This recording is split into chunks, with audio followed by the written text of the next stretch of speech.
Lectura del Conflicto de los Siglos, capítulo 9. Un fuerte impulso recibió la Reforma con la aparición de la peste o la gran mortandad que azotó Suiza en el año de 1519. Al verse los hombres cara a cara con la muerte, se convencían de cuán vanos e inútiles eran los perdones que habían comprado poco antes, y ansiaban tener un fundamento más seguro sobre el cual basar su fe. Zwinglio se contagió en Zúrich, y se agravó de tal modo que se perdió toda esperanza de salvarlo, y circuló por muchos lugares el rumor que había muerto. En aquella hora de prueba, su valor y su esperanza no vacilaron. Miraba con los ojos de la fe hacia la cruz del Calvario, y confió en la propiciación absoluta, allí alcanzada para el perdón de los pecados. Cuando volvió a la vida, después de haberse visto a las puertas del sepulcro, se dispuso a predicar el evangelio con más fervor que nunca, y sus palabras iban revestidas de nuevo poder. El pueblo dio la bienvenida con regocijo a su amado pastor, que volvía de los umbrales de la muerte. Ellos mismos habían tenido que atender a enfermos y moribundos, y reconocían mejor que antes el valor del evangelio. Zwinglio había alcanzado ya un conocimiento más profundo de las verdades del evangelio, y experimentaba mejor en sí mismo su poder regenerador. La caída del hombre y el plan de salvación eran los temas de los cuales se espaciaba. En Adán, decía él, todos somos muertos y hundidos en corrupción y en condenación, pero Jesucristo nos ha dado una redención que no tiene fin. Su muerte aplaca continuamente la justicia divina en favor de aquellos que se acogen a aquel sacrificio con fe firme e inconmovible, y explicaba que el hombre no podía disfrutar de la gracia de Cristo si seguía en el pecado. Donde se cree en Dios, allí está Dios, y donde está Dios, existe un celo que induce a obrar bien. Creció tanto el interés en las predicaciones de Zwinglio, que la catedral se llenaba a tope con las multitudes de oyentes que acudían para oírle. Poco a poco, a medida que podían soportarla, el predicador les exponía la verdad. Cuidaba de no introducir desde el principio puntos que le alarmasen y creasen en ellos prejuicios. Su obra era ganar sus corazones a las enseñanzas de Cristo, entendecerlos con su amor y hacerles tener siempre presente su ejemplo. A medida que recibieran los principios del Evangelio, abandonarían inevitablemente sus creencias y prácticas supersticiosas. Paso a paso, avanzaba la reforma en Zúrich. Alarmados, los enemigos se levantaron en activa oposición.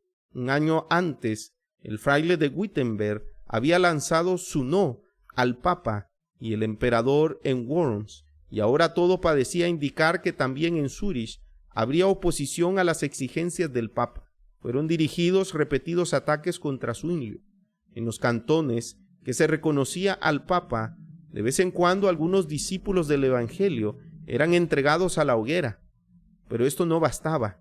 El que enseñaba la herejía debía ser amordazado. Por lo tanto, el obispo de Constanza envió 3 diputados al consejo de Zúrich para acusar a Zwinglio de enseñar al pueblo a violar las leyes de la iglesia, con la que trastornaba la paz y el buen orden de la sociedad. Insistía él en que si se menospreciaba la suprema autoridad de la iglesia, vendría como consecuencia una anarquía general. Zwinglio replicó que por 4 años había estado predicando el evangelio en Zúrich, y que de la ciudad estaba más tranquila que cualquier otra ciudad de la Confederación. Preguntó: ¿no es, por tanto, el cristianismo la mejor salvaguardia para la seguridad general? Los diputados habían exhortado a los concejales a que no abandonaran la iglesia, porque fuera de ella, decían, no hay salvación. Zwinglio replicó: que esta acusación no os conmueva. El fundamento de la iglesia es aquella piedra de Jesucristo, cuyo nombre dio a Pedro por haberlo confesado fielmente. En toda nación, el que cree de corazón en el Señor Jesús se salva. Fuera de esta iglesia, y no de la de Roma, es donde nadie puede salvarse. Como resultado de la conferencia, uno de los diputados del obispo se convirtió a la fe reformada. El consejo se abstuvo de proceder contra Zwinglio, y Roma se preparó para un nuevo ataque. Cuando el reformador se vio amenazado por los planes de sus enemigos, exclamó: «Que vengan contra mí, yo los temo, lo mismo que un peñasco escarpado teme las olas que se estrellan a sus pies». Los esfuerzos de los eclesiásticos solo sirvieron para alentar la causa que querían aniquilar. La verdad seguía cundiendo. En Alemania, los adherentes, abatidos por la desaparición inexplicable de Lutero, cobraron nuevo aliento al notar los progresos del Evangelio en Suiza. A medida que la reforma se fue afianzando en Zúrich, se vieron más claramente sus frutos en la supresión del vicio y en el dominio del orden y de la armonía. «La paz tiene su habitación en nuestro pueblo», escribía Zwinglio. «No hay disputas, ni hipocresías, ni envidias, ni escándalos. ¿De dónde puede venir tal unión sino del Señor y de la doctrina que enseñamos, la cual nos colma de los frutos de piedad y de la paz?»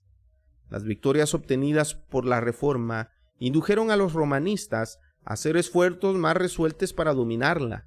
Viendo cuán poco habían logrado por la persecución para suprimir la obra de Lutero en Alemania, decidieron atacar a la Reforma con sus mismas armas. Sostendrían una discusión con Zwinglio y, encargándose de los asuntos que asegurarían el triunfo al elegir no solo el lugar en que llevaría el efecto del acto, sino también los jueces que decidirían de parte de quién estaba la verdad. Si lograban por una vez detener a Zwinglio en su poder, tendrían mucho cuidado de que no se les escapase. Una vez acallado el líder, todo el movimiento sería pronto aplastado. Este plan, por supuesto, se mantuvo en mayor reserva.